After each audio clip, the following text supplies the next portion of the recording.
You've been in Salt Lake City, Utah for a week, and you're beginning to look puffy and swollen from the salt in the air after getting lost in Bonneville Salt Flats.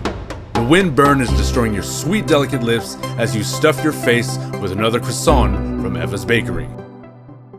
The solution is to head south towards your first stop after visiting the gracious Mormons of SLC. You'll want to travel down to the US 191 highway. This will lead you into the city of Moab, a place for exploring 2 national parks, adventuring off-roading, canyoneering around the Moab giants, and a perfect place to stargaze with your fellow Globetrotters. This is Arches National Park, a geological story written in stone. On this journey, I will be your digital ranger, shedding light on why you should spend your first day in Arches, what places are good for photographs, and which hikes are kid-friendly.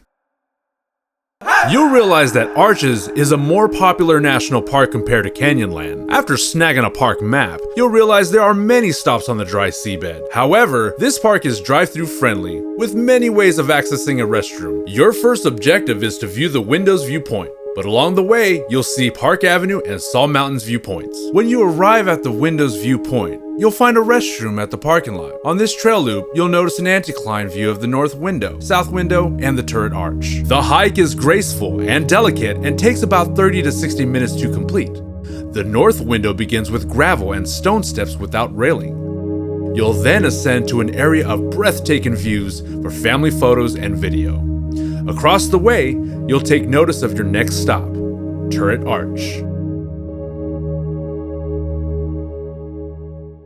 Turret Arch allows you to climb its body of geological sandstone. This was once hidden far below the earth, buried thousands of feet down. These arches are sculpted by rain that in time erodes the rock.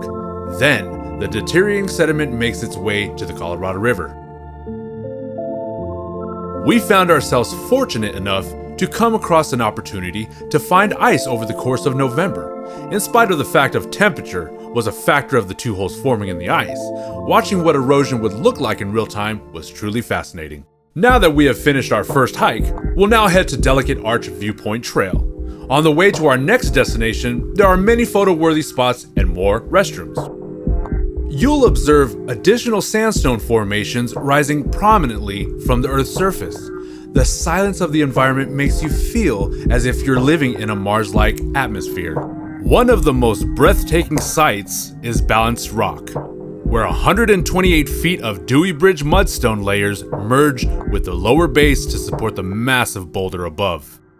Over time, the 3,600-ton boulder will eventually collapse, its fall contributing to the ongoing reshaping of the surrounding landscape.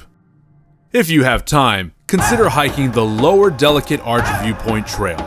Along the way, you'll encounter remarkable Ute petroglyphs, some of the area's earliest cultural markings.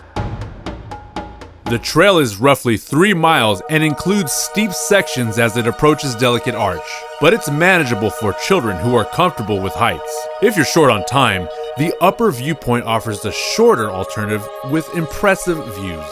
Our most memorable and cherished experience in the park was the Sand Dune Arch Trail. Upon arrival, there is little indication of what lies beyond the towering sandstone walls, which adds to the sense of adventure. As you navigate the narrow, winding passageway, the trail opens into a secluded, desert-like chamber that reveals a beautifully hidden arch. It's an area that children in particular are sure to enjoy. The hike itself is very short and easy, making it accessible for visitors of all ages. This spot is also exceptional for photography. Over time, the shifting landscape will likely give rise to new formations and arches.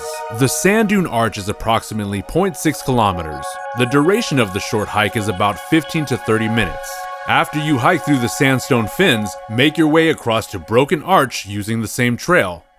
This is just a small glimpse of the park, and we hope it inspires you to come see it for yourself. If the sky is clear, the park is a great place to stargaze. Check with the local ranger for more information. If you have the time, Canyonlands National Park is located about 40 to 60 minutes north of the park's exit. Be sure to stop at the Grand Viewpoint Overlook. It offers sweeping, dramatic vistas, often compared to a Grand Canyon of Utah. I don't recommend driving in this area at night due to the steep and winding roads. For those interested in nighttime views, the Islands in the Sky Visitor Center can provide helpful information on stargazing opportunities. Thanks for watching and safe travels. Be sure to like and subscribe. Also, follow us on Instagram.